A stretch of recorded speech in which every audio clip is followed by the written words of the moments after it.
नमस्कार, मैं हूं शालिनी और आप देख रहे हैं ईश्वर इंडियन न्यूज। आइए बढ़ते हैं आज की बड़ी खबर की ओर। आज बीदर नगर में विश्व रत्न महान मानवतावादी संविधान निर्माता डॉक्टर बी.आर. अम्बेडकर की 134वीं जयंती है।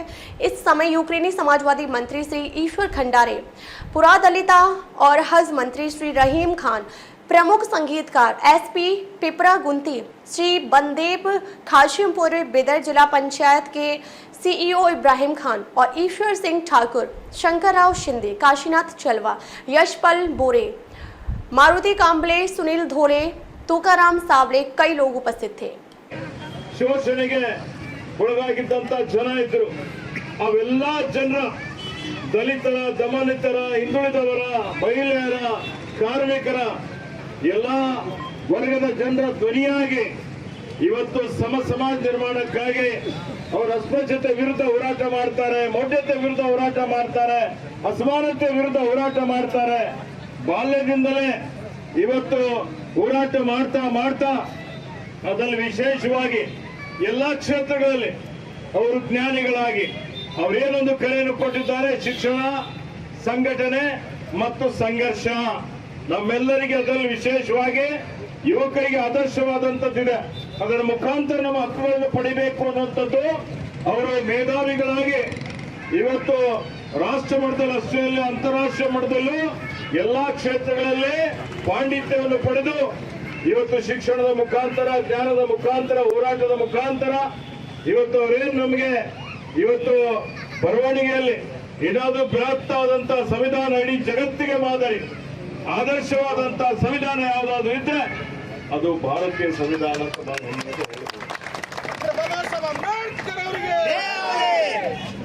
ಆತ್ಮೀಯ ಬಂಧುಗಳೇ, ಸಂವಿಧಾನ ರಚನೆಯ ಒಂದು ಸಮಿತಿಯ ಅಧ್ಯಕ್ಷರಾಗಿ ಇವತ್ತು ಆಳವಾಗಿ ಅಧ್ಯಯನವನ್ನು ಮಾಡಿ ನಮ್ಮ ದೇಶದಲ್ಲಿರುವಂತಹ ಎಲ್ಲಾ ಜಾತಿ, ಎಲ್ಲಾ ಭಾಷೆ, ಎಲ್ಲಾ ಧರ್ಮೀಯ ಜನರಿಗಾಗಿ ಇವತ್ತೇನು ಅವರಿಗೆ ಅವರು ಹೇಳ್ತಾರೆ, ಸಂವಿಧಾನದಲ್ಲಿ ಸಾಮಾಜಿಕ, ಆರ್ಥಿಕ, ಇವತ್ತು ರಾಜಕೀಯ ಒಂದು ಸಾಮಾನ್ಯ ಅವರಿಗೆ ಎಲ್ಲರಿಗೂ ನ್ಯಾಯ ಸಿಗುವಂತಹ ರೀತಿಯಲ್ಲಿ ಈ ದೇಶದಲ್ಲಿರುವಂತಹ ಎಲ್ಲಾ ವ್ಯಕ್ತಿಗಳು ವಿವಿಧದಲ್ಲಿ ಏಕತೆ ಅನ್ನುವಂಥದ್ದು, ಎಲ್ಲರಿಗೂ ತಮ್ಮ ತಮ್ಮ ಧರ್ಮದ ಆಚರಣೆ ಮಾಡಲಿಕ್ಕೆ, ವಾಸ್ತವ್ಯ ಮಾಡಲಿಕ್ಕೆ, ವ್ಯಾಪಾರ ಮಾಡಲಿಕ್ಕೆ ಪ್ರತಿಯೊಂದಕ್ಕೂ ಸಮಾನವಾದಂತಹ ಒಂದು ಹಕ್ಕನ್ನು ಕೊಟ್ಟು 1926ನೇ ಜನವರಿಗೆ ಸಂವಿಧಾನ ಏನೊಂದು ಅನುಷ್ಠಾನ ಆಗ್ತದೆ. ಅವತ್ತು ರಾಜ ಮಹಾರಾಜರುಗಳ ಕಾಲ ಇತ್ತು. ಅವರೆಲ್ಲರೂ ಜನಸಾಮಾನ್ಯರಾಗಿ ಬಾಳ್ಬೇಕು. ಜನಸಾಮಾನ್ಯರು ಇವತ್ತು ಆ ಓಟಿನ ಹಕ್ಕು ಪ್ರತಿಯೊಬ್ಬರಿಗೆ ಸಮಾನವಾದಂತ ಕೊಟ್ಟು ಅವ್ರು ರಾಜ ಮಹಾರಾಜರ ತರ ಅವರು ಇರಬೇಕು ಅನ್ನುವಂತ ಒಂದು ನೀತಿಯನ್ನು ಕೊಟ್ಟಂತವ್ರು ಯಾರಾದ್ರೂ ಇದ್ರೆ ಅದು ಡಾಕ್ಟರ್ ಬಾಬಾ ಸಾಹೇಬ್ ಅಂಬೇಡ್ಕರ್ ಬಂಧುಗಳೇ. ಅವ್ರ ಒಂದೊಂದು ವಾಕ್ಯವು ಬಹಳ ಅತ್ಯಂತ ಮಹತ್ವದಾದಂತದ್ದು ಇದೆ ಅನ್ನುವಂತ ಮಾತನ್ನು ಹೇಳಿಕೆ ಬಯಸ್ತಾ ಇದ್ದೀನಿ.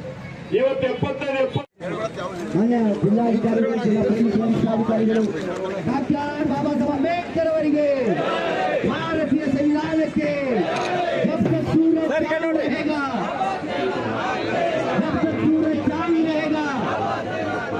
ಈಗ ಬೀದರ್ ಜಿಲ್ಲಾ ಉಸ್ತುವಾರಿ ಸಚಿವರಿಗೆ ಮುಖೇಶ್ ರಾಯ್ ಅವರ ತಂಡದ ಪರವಾಗಿ ವಿನಯಪೂರ್ವಕವಾಗಿ ವಿನಂತಿ ಮಾಡಿಕೊಳ್ತಾ ಇದ್ದಾರೆ. ಮತ್ತು ಅದೇ ರೀತಿಯಾಗಿ ಮಾರುತಿ ಮೋದಿ ಅವರ ಪರವಾಗಿ ಬೀದರ್ ಜಿಲ್ಲಾ ಉಸ್ತುವಾರಿ ಸಚಿವರಾಗಿರ್ತಕ್ಕಂತಹ ಸನ್ಮಾನ್ಯ ಶ್ರೀಶೈಲಿ ಖಂಡ್ರೆ ಸಾಹೇಬರು ಮತ್ತು ಅದೇ ರೀತಿಯಾಗಿ ಅವರು ಇಲ್ಲಿ ಹಾಕಿರ್ತಕ್ಕಂಥ ಈ ವೇದಿಕೆ ಮೇಲೆ 134 ಕೆಜಿಯ ಕಟ್ಟನ್ನು ಕೇಕನ್ನು ಕಟ್ ಮಾಡಬೇಕಾಗಿ ಅವರಲ್ಲಿ ಮುಖೇಶ್ ರಾಯ್ ಅವರ ಪರವಾಗಿ ಇವತ್ತು ನಾವು ವಿನಂತಿ ಮಾಡಿಕೊಳ್ತಾ ಇದ್ದೇನೆ. ವೇದಿಕೆ ಮೇಲೆ ಬೇರೆ ಪದಾಧಿಕಾರಿಗಳು ಹೊರತುಪಡಿಸಿ ದಯವಿಟ್ಟು ಯಾಕೆ ರಾಷ್ಟ್ರೀಯ ರಾಜ್ಯ ಅಧ್ಯಕ್ಷರಾಗಿರುವಂತಹ ಬೋಧೇಶ್ವರ್ ಅವರು, ಭಾರತೀಯ ಕವಿ ಮಹಾಸಭಾ ಅನ್ನನಗರ ಬಡಾವಣೆಯ ಅಧ್ಯಕ್ಷರಾದಂತಹ ಕಾಂಗ್ರೆಸ್ ಅವರು, ಅದೇ ರೀತಿಯಾಗಿ ಅನ್ನನಗರ ಅಭಿವೃದ್ಧಿ ಮಂಡಳಿಯ ಗೌರವಾಧ್ಯಕ್ಷ ಶಂಕರ ಸುಂದೇಶ್ವರ್ ಅವರು, ಹಾಗೂ ಇಲ್ಲಿ ನಿಜವಾಗ್ಲೂ ಹೇಳಬೇಕಾದ್ರೆ ಇವತ್ತೆಲ್ಲರೂ ನಮ್ಮ ಅಕ್ಕ ತಂಗಿರು, ಹಿರಿಯರು, ಸೋದರರು ಅವೆಲ್ಲ ಬಹಳ ಆಸಕ್ತಿಯಿಂದ ಮಾತುಕತೆ ಕಷ್ಟಗಳಿದ್ದಾಗ ಇವತ್ತಿನ ಸಂದರ್ಭದಲ್ಲಿ ಯಾರು ಹೋಗ್ಲಿಕ್ಕೆ ಇಷ್ಟಪಡ್ತಿರಲಿಲ್ಲ ಅಂತ ನಾನು ಅನಿಸ್ತೇನೆ.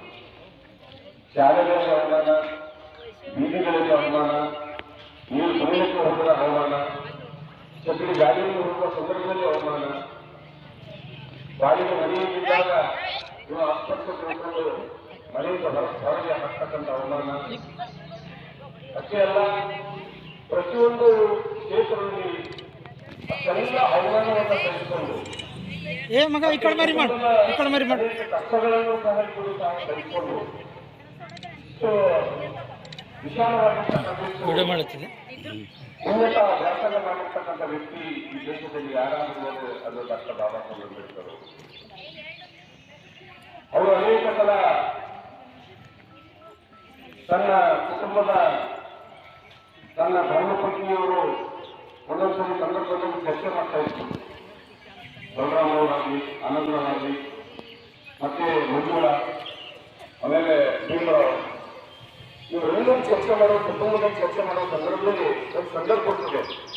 ಬಲರಾಮ್ ಕೇಳ್ತಾರೆ ಅಣ್ಣ ಬಸವಲಿಂಗರು ಆ ವಿದ್ಯಾರ್ಥಿ ಕೆಲವರಲ್ಲಿ ಅಂತಹ ಕಷ್ಟಗಳಿದ್ದಾಗ ಇವತ್ತಿನ ಸಂದರ್ಭದಲ್ಲಿ ಯಾರು ಹೋಗಿ ತಳ್ಳಿಪಡ್ತಿರಲಿಲ್ಲ ಅಂತ ನಾನು ಅನಿಸ್ತೇನೆ.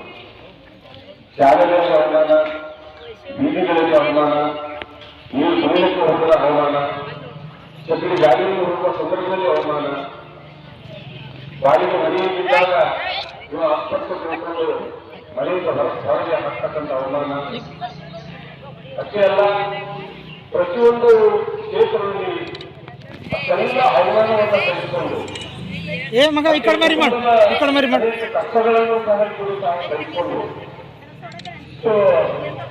ವಿಶಾಲವಾಗಿರ್ತಕ್ಕಂಥ ಮಾಡುತ್ತಿದೆ ಉನ್ನತ ವ್ಯಾಸಂಗ ಮಾಡಿರ್ತಕ್ಕಂಥ ವ್ಯಕ್ತಿ ಈ ದೇಶದಲ್ಲಿ ಯಾರಾದರೂ ಅದು ಡಾಕ್ಟರ್ ಬಾಬಾ ಸಾಹೇಬ್ ಅಂಬೇಡ್ಕರ್ ಅವರು ಅನೇಕ ಸಲ ತನ್ನ ಕುಟುಂಬದ ತನ್ನ ಧರ್ಮಪತ್ನಿಯವರು ಒಂದೊಂದ್ಸರಿ ಸಂದರ್ಭದಲ್ಲಿ ಚರ್ಚೆ ಮಾಡ್ತಾ ಇದ್ರು. ಬಲರಾಮ್ ಅವರಾಗಲಿ, ಆನಂದರಾಗಲಿ, ಮತ್ತೆ ಮಂಜುಳ, ಆಮೇಲೆ ಭೀಮರಾವ್, ಇವರೆಲ್ಲರೂ ಚರ್ಚೆ ಮಾಡೋ ಕುಟುಂಬದಲ್ಲಿ ಚರ್ಚೆ ಮಾಡೋ ಸಂದರ್ಭದಲ್ಲಿ ಒಂದು ಸಂದರ್ಭ ಕೊಡ್ತದೆ. ಬಲರಾಮ್ ಕೇಳ್ತಾರೆ ಅಣ್ಣ ಏನ್ ಬಾಬಾ ಸಾಹೇಬ್ ಭೀಮರಾವ್ ನಿಮ್ಗೆ ಇಷ್ಟೆಲ್ಲ ಓದಿದ್ದು, ಆದ್ರೆ ಅವರ ಕುಟುಂಬಕ್ಕಾಗಿ ನೀವು ಏನೂ ಮಾಡಲಿಲ್ಲ. ಅಂಬೇಡ್ಕರ್ ಅವರ ಚರಣಕಮಲದಲ್ಲಿ ವಂದಿಸುತ್ತಾ ಇಂದು ನಾವು ಆನಂದ್ ನಗರದ ಓಣಿಯಲ್ಲಿ 134ನೇ ಬಾಬಾ ಸಾಹೇಬ್ ಅಂಬೇಡ್ಕರ್ ಅವರ ಜನ್ಮೋತ್ಸವ ಭಾಳ ವಿಜೃಂಭಣೆಯಿಂದ ಆಚರಣೆ ಮಾಡಲಾಗ್ತಾ ಇದೆ. ಯಾಕಂದರೆ ಇಲ್ಲಿವರೆಗೆ ಈಗೆಲ್ಲ ನಾವು ಒಂದು ಕಾರ್ಯಕ್ರಮ, ಇದು ಒಂದು ಪ್ರಾರ್ಥನೆ, ಇದು ಎಲ್ಲ ಕಾರ್ಯಕ್ರಮ ಈಗ ಇಲ್ಲಿಗೆ ಮುಗಿದಿದೆ ಮತ್ತು ಮುಂದಿನ ಕಾರ್ಯಕ್ರಮ ಈಗ ನಾವು ರಂಗಮಂದಿರದಿಂದ ಮತ್ತು ವಾಹನದ ವ್ಯವಸ್ಥೆಯೂ ಕೂಡ ಮಾಡಲಾಗಿದೆ. ಅದಕ್ಕೆ ತಾವೆಲ್ಲರೂ ಸೋದರ ಸೋದರಿಯರು ಎಲ್ಲರೂ ಭಾಗವಹಿಸಬೇಕು ಮತ್ತು ಅಂಬೇಡ್ಕರ್ ಅವರ ಮೂರ್ತಿವರೆಗೆ ಹೋಗಿ ಮಾಲಾರ್ಪಣೆ ಮಾಡೋದಿದೆ. ಅದಕ್ಕೆ ತಾವೆಲ್ಲರೂ ಸಹಕಾರ ಕೊಟ್ಟು ಒಂದು ಯಶಸ್ವಿಗೊಳಿಸಬೇಕು. ಹೋದ ವರ್ಷದ ಹಾಗೆ ಈ ವರ್ಷವೂ ಕೂಡ ಆ ಒಂದು ಯಶಸ್ವಿಗೊಳಿಸ್ತೀರಂತ ತಮ್ಮಲ್ಲಿ ವಿನಂತಿ ಮಾಡಿಕೊಳ್ತಾ ಇದ್ದೀನಿ. नावन क्या में हेड सर नावन कहते 1 मिनट सर मैं कहते नहीं नहीं सर 1 मिनट सर अभी यहाँ पर आनंद नगर में हमारे जो दलित महिला और पुरुष लोग भारत देश में एकता है और एकता से बाबा साहब अम्बेडकर और भगवान बुद्ध का रथ हम लेके जा रहे हैं और संविधान के मुताबिक हम सभी को सुविधा दिए सो है और गर्व से स्वाभिमान से हम बाबा साहब अम्बेडकर का जयंती आज मना रहे हैं। विशेष करके हमारा आनंद नगर में हमारा बहन जी, हमारा भाई लोग सब मिलके आज बाबा साहब अम्बेडकर का 134 जयंती उत्सव कार्यक्रम मना रहे हैं। और ये जो जयंती है ये ऐसा जयंती है, आज हमारे जीवन का जो संदेश है वो आज चिंतन करने का है। ये आज संदेश है, जयंती बहुत जयंती कर रहे हैं हमारा भारत देश में, बहुत महापुरुषों का, महात्मा जी का जयंती कर रहे हैं। लेकिन ये जो जयंती है बाबा साहब अम्बेडकर का जयंती बोले तो ये हजारों जयंती में एक ये जयंती है, उतना महत्वपूर्ण जयंती है। बाबा साहब अम्बेडकर है बोल के हम ये इस देश में दीन दलित और जो भी पिछड़े हुआ समाज है आज भारत देश में बहुत खुशी से और स्वाभिमान से ज़िंदगी कर रहे बोले तो वो श्रेय बाबा साहब अम्बेडकर को है। इसलिए आज हम आनंद नगर में सभी भाई और बहन लोग सब मिल के आज 134 जयंती हम मना रहे हैं। आज ये हम हमेशा के लिए हमारा होने के ओर से हम जयंती मना रहे हैं। और आज ये खाली भारत देश में जयंती नहीं, ये विश्व में बहुत सारे राष्ट्र में बाबा साहब अम्बेडकर जयंती मना रहे हैं। आज चाइना देश में 150 का स्टैच्यू आज उद्घाटन हो रहा है चीना देश में।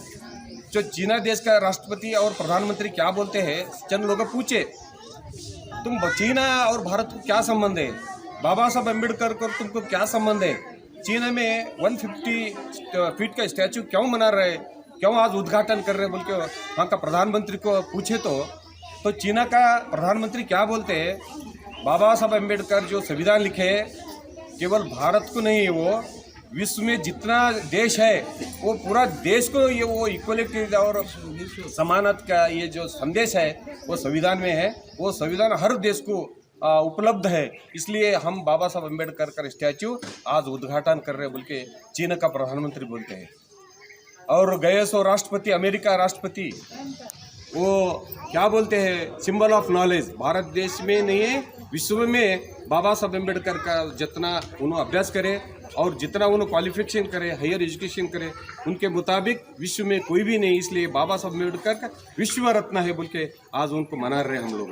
तो केवल भारत देश में दीन दलित लोग नहीं है, हर एक ऑफिस में हर एक समाज के लोग, हर एक संगठन के लोग, हर एक संस्था के लोग आज बाबा साहब अम्बेडकर का जयंती और खुशी से मना रहे हैं। उसी तरह है हमारा आनंद नगर कॉलोनी में हम बहुत खुशी से बाबा साहब अम्बेडकर का जयंती मना रहे हैं।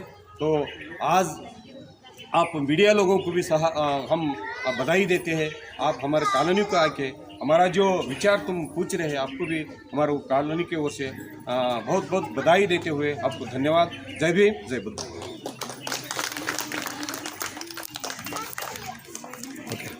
विश्व रत्न डॉक्टर बाबा साहब अम्बेडकर जी का 134 जयंती भारत देश में भी नहीं, पूरा विश्व में, वर्ल्ड में 171 कंट्री में डॉक्टर बाबा साहब अम्बेडकर जी का जयंती, ये इतिहास से आप गूगल में देख सकते हैं और राइट इन्फॉर्मेशन डाल सकते हैं, क्योंकि डॉक्टर बाबा साहब अम्बेडकर भारत देश के बेटे नहीं है, पूरा विश्व के बेटे हैं। ये संदेश जो है आज हमारे आनंद नगर से जो ये वाइट पहन के जो संदेश जा रहा है कि कई बिदर जिले में हमारे भाई लोग बोलते थे कि आनंद नगर में कोई बाबा साहब को नहीं मानता, बुद्ध को नहीं मानता। आज उन भाई लोगों को मैं बताना चाहता हूं कि आज जो भाईचारा का वाइट साड़ी पहन के, वाइट ड्रेस पहन के जो बिदर जिले में जो कोई फर्स्ट बार कर रहा है, तो वो आनंद नगर के वजह से हो रहा है। हमारे भाई और हमारे बहन और माता जी सभी जो है ना, अभी 11 बजे डॉक्टर बाबा साहब अम्बेडकर जी को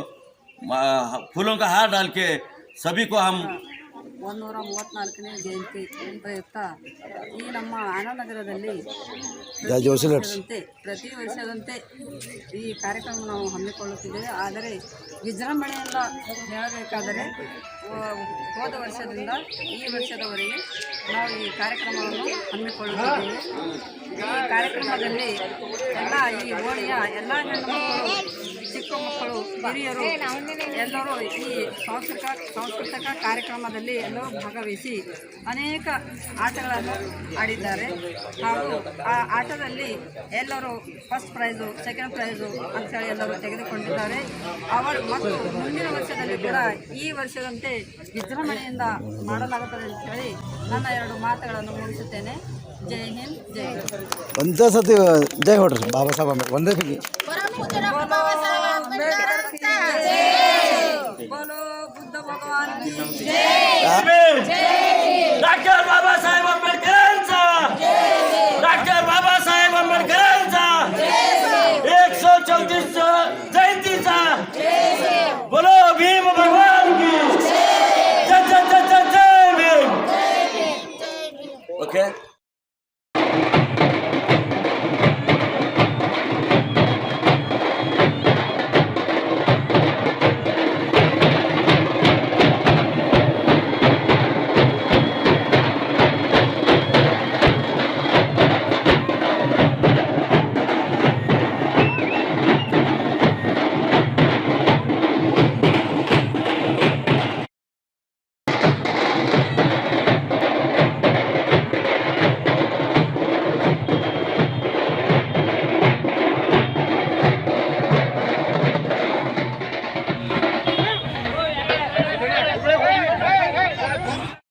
ಸಂವಿಧಾನದಲ್ಲಿ ಇಡೀ ಪ್ರಪಂಚಕ್ಕೆ ಈಕ್ವಾಲಿಟಿ ಎನ್ನುವ ಸಂದೇಶನ ಸಾರಿ ಸಂವಿಧಾನದಲ್ಲಿ ಅಡಿಸಿದ ಬೌದ್ಧ ಮತ್ತು ಆತನ ತತ್ವಗಳನ್ನು ಅಳವಡಿಸಿಕೊಂಡು ಬಾಬಾ ಸಾಹೇಬರಂತ ಇಡೀ ವಿಶ್ವಕ್ಕೆ ಸಮಾನತೆಗೋಸ್ಕರ ಹೋರಾಡಿ ಇವತ್ತಿನದ ನಾಲೆಜ್ ಆಫ್ ಸಿಂಬಲ್ ಅಂತ ಖ್ಯಾತಿ ಪಡ್ಕೊಂಡ ಬಾಬಾ ಸಾಹೇಬರಿಗೆ ಇವತ್ತಿನ ವಿಶ್ವದಲ್ಲಿ ಎಲ್ಲ ದೇಶಗಳಲ್ಲಿ ಇಂದು 134ನೇ ಜಯಂತಿ ಆಚರಣೆ ಮಾಡ್ತದೆ. ಆದ ಕಾರಣ ವಿಶ್ವಕ್ಕೆ ಇವತ್ತಿನ ದಿವಸ ನಮ್ಮ ಆನಂದನಗರ ವತಿಯಿಂದ ಮೆರವಣಿಗೆಯನ್ನು ಹಮ್ಮಿಕೊಳ್ಳಲಾಗಿದೆ. ಕೇವಲ ಎಲ್ಲ ಜನ अब तक के लिए बस इतना ही, फिर होगी आपसे मुलाकात। तब तक के लिए नमस्कार और देखते रहिए ईश्वर इंडियन न्यूज।